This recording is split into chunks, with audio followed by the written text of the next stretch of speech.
अगदी 2 बोटांनी फुटेल असा मऊ लुसलुशीत तिळगुळाचा लाडू ज्यांना दात नाहीत त्यांना सुद्धा खाता येईल.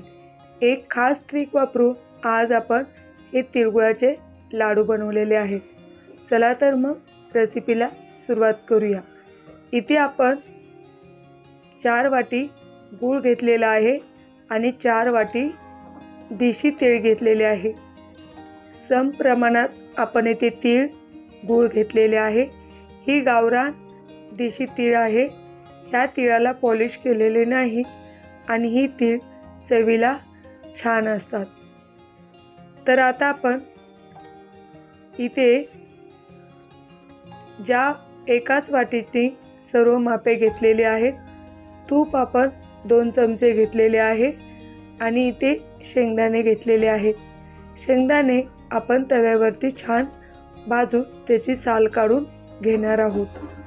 इथे आपल्याला मी इथे 500 ग्रॅम तीळ घेतलेले आहे. या वाटीने मी सर्व मापे घेतलेले आहेत. 500 ग्रॅम तीळ आणि अर्धा किलो गूळ.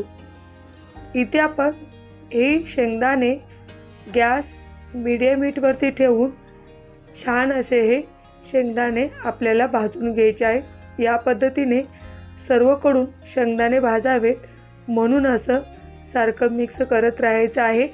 म्हणजे खमंग खरपूस कुरकुरीत हे शेंगदाणे भाजले जातात. त्याच पॅनमध्ये आता आपण 2 वेळा तीळ भाजून घेणार आहोत. तीळ आपले पॅन आपला छोटा आहे त्यामुळे 2 वेळा आपण ही तीळ भाजून घेणार आहोत. गॅस मीडियम हीटवरती ठेवायचा आहे आणि या पद्धतीने तीळ आपले तडतड असे उडायला लागले आणि तीळ भाजल्याचा एक खमंग सुगंध येतो.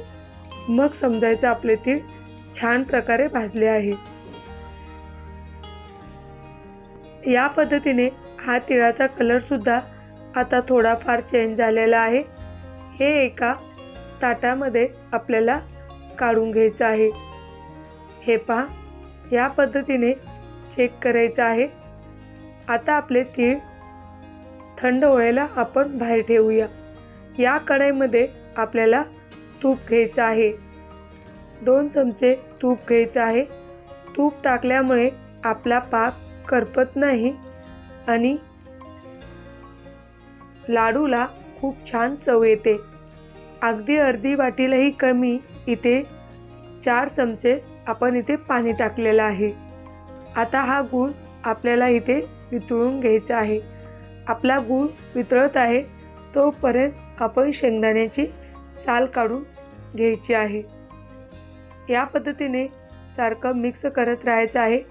कढई नेहमी जाड बुडाची घ्यायची आहे आणि भांडे मोठे घ्या म्हणजे आपल्याला सर्व मिक्स करता येईल. ज्या शेंगदाण्याच्या साली काढल्या आहेत ते शेंगदाणे आपण यामधले 2 चमचे शेंगदाणे आणि अर्धी वाटी तीळ मिक्सरला बारीक करून घ्यायची आहे. हीच एक ट्रिक आहे.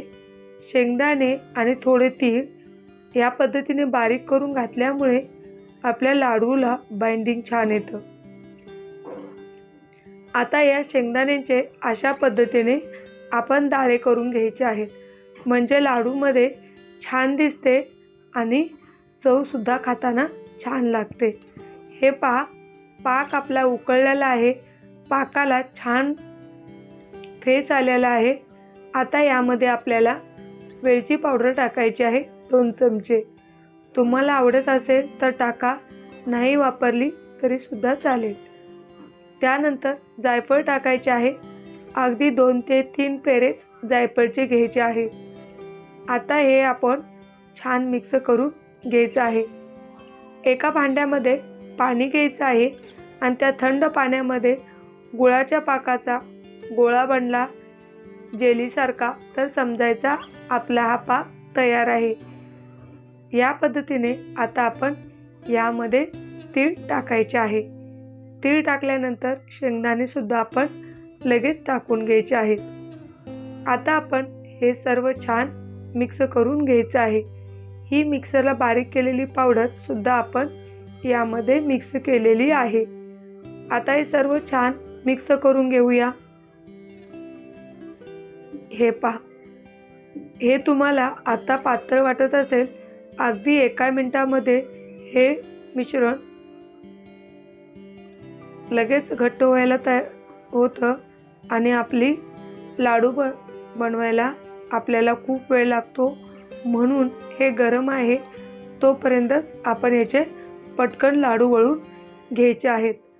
आता गॅस आपल्याला बंद करायचा आहे आणि कढई खालती घेऊन आपण कढई आपली थोडी गरम आहे तोपर्यंत हे मिश्रण पातळच राहणार आहे. थंड झालं तर मिश्रण परत गरम पाणी करायचं आणि त्यावरती कढई ठेवून आपण याचे लाडू वळून घ्यायचे. आता पहा, अगदी हाताला थंड पाणी लावायचं आहे. थोडं मिश्रण चमच्याने आपल्या हातावर घ्यायचं आणि या पद्धतीने हे लाडू वळून घ्यायचे. तुम्हाला ही लाडूची पद्धत कशी वाटली ते कमेंट करून सांगा. रेसिपी आवडली तर तुमचे मित्रपरिवार, नातेवाईक यांच्यामध्ये शेअर करा आणि या संक्रांतीला या पद्धतीने लाडू नक्की बनवून पहा.